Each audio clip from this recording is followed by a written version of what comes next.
Thursday morning of the 12th week. This is Matthew, okay? He's culminating bringing to completion the 7th chapter. But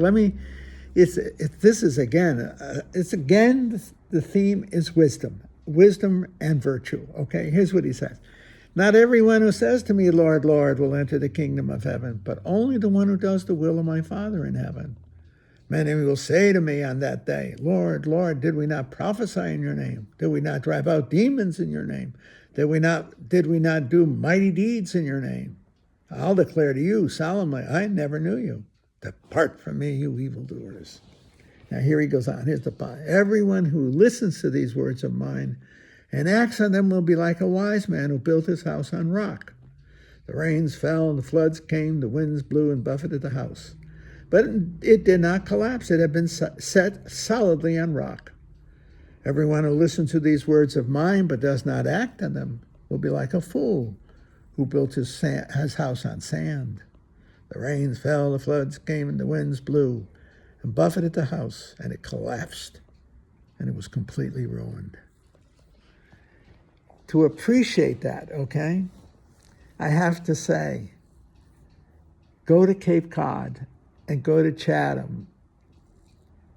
And if you go into the Bay Area, okay, you can look on the bluffs there. I don't know what we call them. I've lost that language. You see these beautiful, beautiful, beautiful homes. And they're all along it.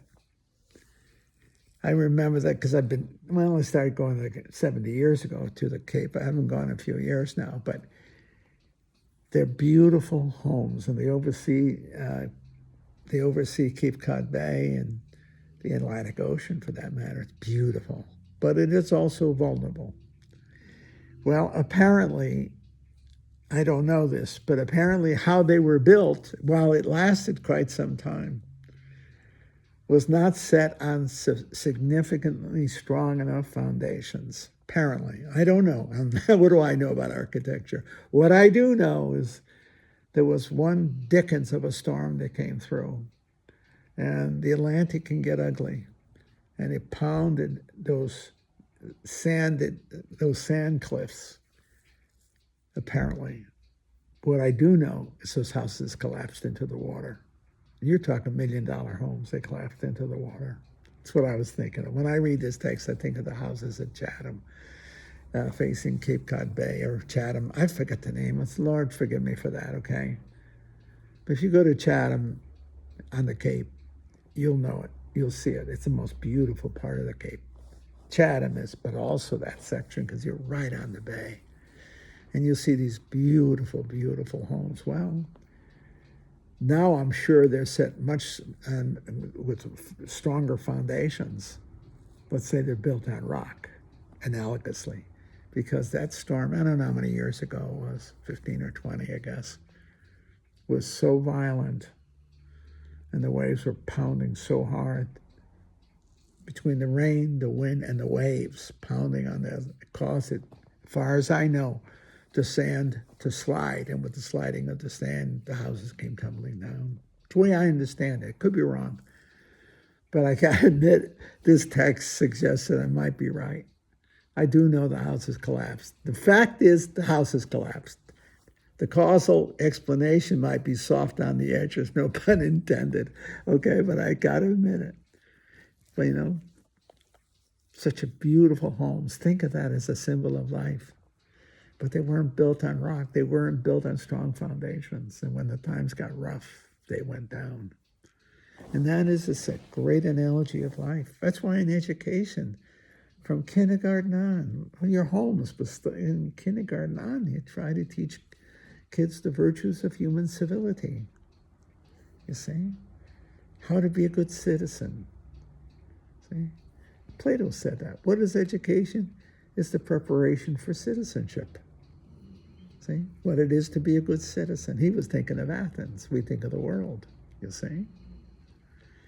Because if you don't, then when the storms come, things collapse.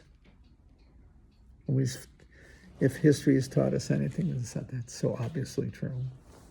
If you have a society deeply committed to virtue And fidelity starts with the individual. Plato saw that. You've got to have it in the individual. You can't have it just on the outside. It's got to be coming from a virtuous society, not just virtuous leadership, but virtuous society. And that requires virtuous education, both affective and intellectual. It has to begin from youth, from childhood. You teach children how to be good citizens of each other. And you reward the virtues and you punish the vices.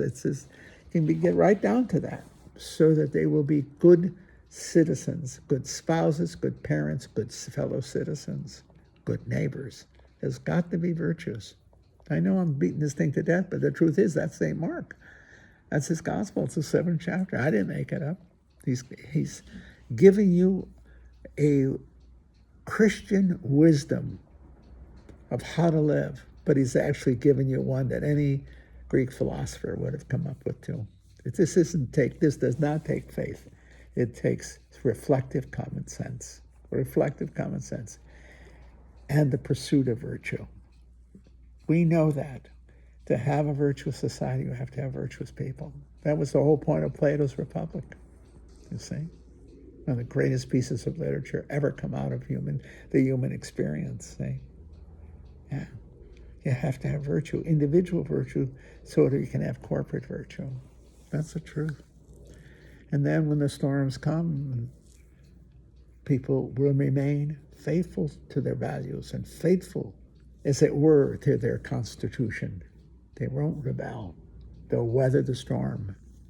Frankly, to be honest about it, I think we proved that during the 60s. We had tremendous violence in the 60s in our cities, and yet we did not violate the Constitution. We remained firm. That's the truth.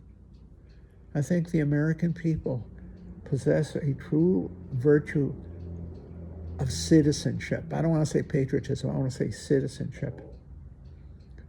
When we weathered those storms during the 60s, they could have broke us down. They could have broken us to pieces as a nation, and they did not. We had our elections at the height of it all in 1968. We had our elections. See? We had the stable system, and people honored it. Loudmouthed and all the rest of us going, we still honored it. Yeah, isn't that neat? Yeah, I think there is true virtue in our society. I think maybe our education system, our public education especially, has fostered that. I don't know. All I know is when the storms came, how's he say? All right, when he says, when the storms came, what do you say? The rains fell, the floods came, the winds blew and buffeted the house, but it didn't collapse. It did not collapse. It stood firm. We are stronger now than we were before because we have weathered the storm as a nation, as a people. See? That's neat, isn't it? It's good to reflect. Those of us old enough to remember that very, very difficult time in the 60s. They were really, really unstable. And yet, we not only survived, we flourished because of it. We learned, we were stable, we learned how to handle that kind of internal adversity. And we did so ultimately, virtuously. I mean, I think we followed St. Matthew here, to tell you the truth, what our Lord's saying here. Because the truth of the matter is, our house was built, I hope, I believe, on the rock of virtue. Ultimately, civic and civilian, or civil virtue, human virtue, honesty, trust, fidelity. Amidst it all, I think we stayed faithful.